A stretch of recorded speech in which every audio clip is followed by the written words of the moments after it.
Why anxiety happens? Why there is depression? मुझे लगता है बहुत ही ज़्यादा टेंशन शायद किसी को भी और किसी को भी हो. What is the cause behind it? Essentially, हम इसमें थोड़ा अंदर जाने की कोशिश करेंगे. जैसे कि जब मान लीजिए कि मैं हूँ, तो मैं बनता कैसे हूँ? मैं मतलब मुझ में ब्रेन सर्किट्स हैं, मुझ में न्यूरॉन्स हैं, मुझ में हार्मोन्स हैं, सब है जो कि बेसिकली मेरा मन बनाता है.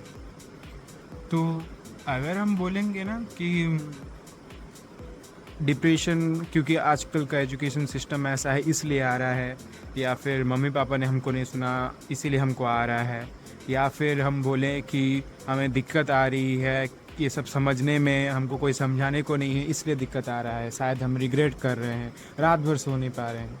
क्यों हो रहा है? देखिए, जनरली ऐसा होता है ना कि आपके बॉडी के पास एक सर्टेन अमाउंट ऑफ एनर्जी का एक पैकेज होता है, डेली मिलता है. आफ्टर आप जब पूरी तरह से आपका बॉडी का सब प्रोसेस कंप्लीट होता है तो आपको एनर्जी मिलता है. तो वो एनर्जी दो तरीके से जा सकता है. एक एनर्जी इस तरीके से जा सकता है कि वो स्टोर हो जाए, और दूसरी इस तरीके होती है कि हम उसको थ्रू ब्रेन कनेक्शन से स्ट्रेस में ले आए, या फिर हम उसको फिज़िकल एक्टिविटी कर सकें. तो ये दो चीज़ होती हैं, जैसे कि इधर स्टोरेज और इधर यूजेज. तो यूजेज में ब्रेन का मेंटल एक्टिविटी या फिर बॉडी में आप फिजिकल एक्टिविटी कर सकते हो.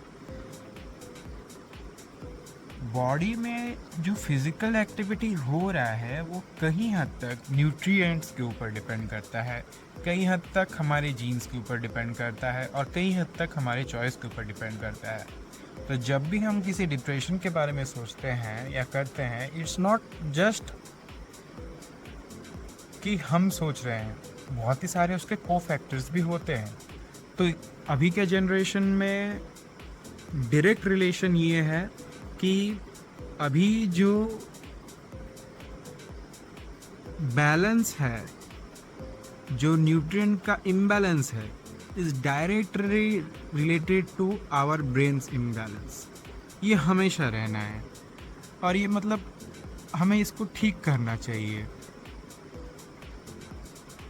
लेकिन हम कर क्या रहे हैं ना कि हम अपने आप को समझ नहीं रहे हैं. हम समझने की कोशिश नहीं कर रहे हैं कि इसका प्रॉब्लम्स क्या है, इसके इम्प्लिकेशंस क्या है. आप नोट कर पा रहे होंगे ना कि जितने भी प्रॉब्लम्स यहाँ पे है इस दुनिया में, वो प्रॉब्लम्स ऐसे खुद ही टपक के नहीं आ गए हैं. वो भी कहीं ना कहीं किसी ना किसी इंसान ने सोच समझ कर किया है, या फिर वो जो सोचा है समझा है उस पर इन्फ्लुएंस हुआ है बहुत ज़्यादा आउटर एक्सटर्नल एनवायरनमेंट्स. तो ये बहुत ही ज़रूरी होता है. तो हमें समझना चाहिए ये चीज़ कि जब हम I am depressed, I am anxious, मुझे समझ नहीं आ रहा या मैं चिंता कर रहा हूँ, इसमें ज़्यादातर मैं होता नहीं है. इसमें ज़्यादातर अलग अलग चीज़ों का इन्वॉल्वमेंट भी होता है. तो अगर हम फिर खुद बोले कि नहीं मैं इसको कंट्रोल करूँगा, मैं पॉजिटिव थॉट करूँगा, ये करूँगा, तो नहीं होगा. ये नहीं होने वाला. आपको एज अ होल टुगेदर सोचना पड़ेगा कि वाकई में प्रॉब्लम क्या है.